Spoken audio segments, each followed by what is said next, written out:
Would you like to learn of a way to meet really any struggle that you come across? Well, perfect, because the AHA method is then for you. But the AHA method is not why this video is titled what it is, but rather I have a surprise for you. But before I reveal it, please imagine the following. Imagine if you could see black on white how someone went from a place of intense struggle with frustration and hopelessness, sleeplessness, and insomnia to a place of peace, peacefulness, and living the life they want to live. Well, now imagine if you multiply that, if you not only heard that from one person, but from a bunch of people, and you had these stories in a tangible way. You could see exactly how this transformation happened in a way that you could hold on to, something you could hold in your hand. Well, guess what? If that's something you've been waiting for, then I am so happy to give you Tales of Courage, 26 first-hand accounts of how insomnia ends. This is perhaps the best work I have ever done. I'm so pleased and happy with this book that is just now available on Amazon. And what it is really, it's really what the title says. I've taken 26 really powerful success stories from our YouTube channel, stories that I know would look really nice in the written form, and I put them in this book. And we have these amazing videos here, right? But there is something special with a book. A book is like you can hold on to a book. You can make your dog ears. You can underline things. You can read your favorite chapter or your favorite paragraph over and over again. Again, it's something you can hold on to. So I'm really happy with it. And I think anyone will find, like you will find a story that resonates for you, or many, or maybe every single story will resonate with you. So I'm really happy again to be able to present this to you. Now, speaking of resonating, I want to say this, that if over the years or a month or however long you've been here, if you found that the free content we provide here has been helpful, and if it's meant something to you, then please tell the world about Tales of Courage. If you have a friend who has struggled with sleep, then tell them about it. If you have a social media following, then please tell them. Or if you're a journalist, if you know a journalist or a blogger or somebody has a podcast, then please tell the world about Tales of Courage, because I truly believe it has that transformative power that comes from stories. And I will of course tell you how things go with Tales of Courage, and the ebook is coming out soon. But again, so happy for having this chance to tell you about this book, which I think can really make a change in so many people's lives. So there you have it. Again, I'll keep you updated on what happens with the book and how it's received and everything like that. But I really was happy to present this to you today. Now back to the aha moment. No, not the aha moment. The aha method, which basically is how we can meet anything with an aha. And before we look further at this, I want to share with you one example. Actually, I'm going to start with an example of when I find the AHA method very helpful when I coach clients. And it is in the Netflix versus book scenario. So you have a client who knows that, it can be helpful for me not to know what time it is overnight, because that's kind of triggering for me.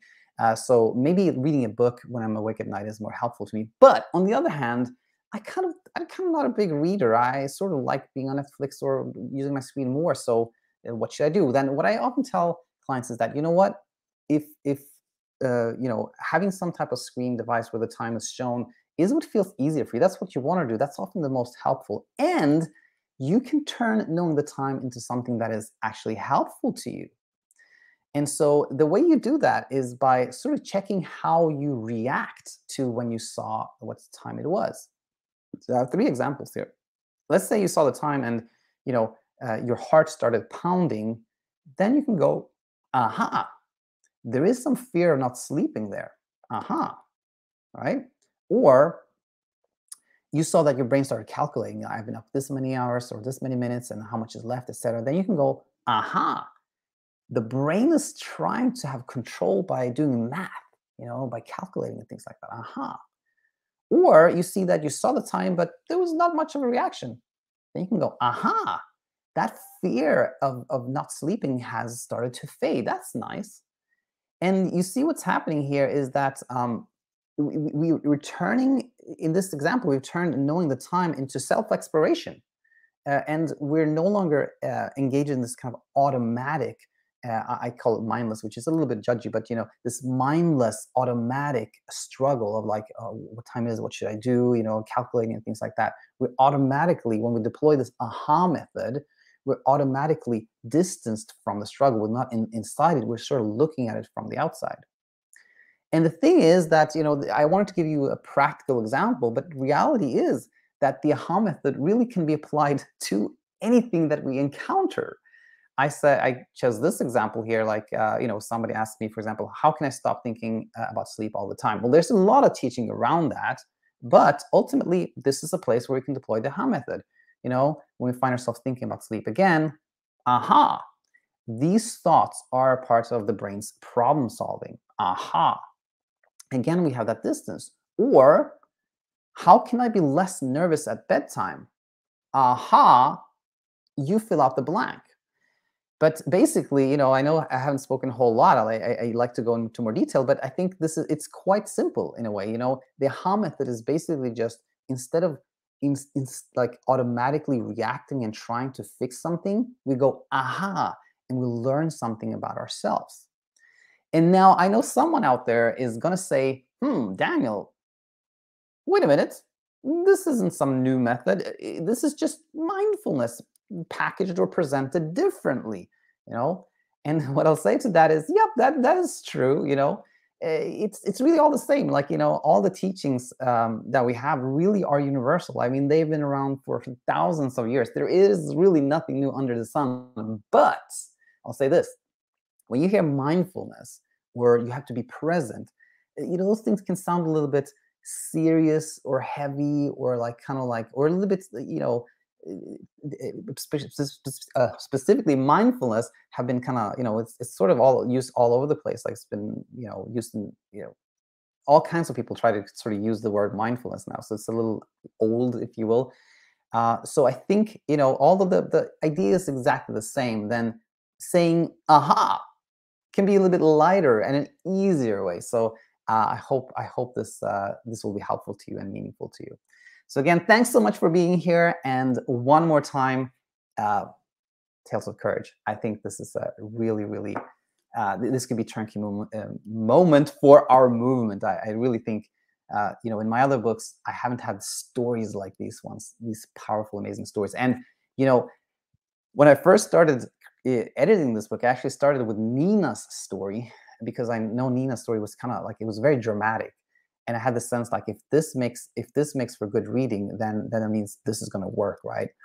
And I took the transcript from Nina's video from YouTube here, and I started like editing it, putting it in paragraphs and things like that. And when I saw it, I was like, wow, this is so powerful. This is incredible.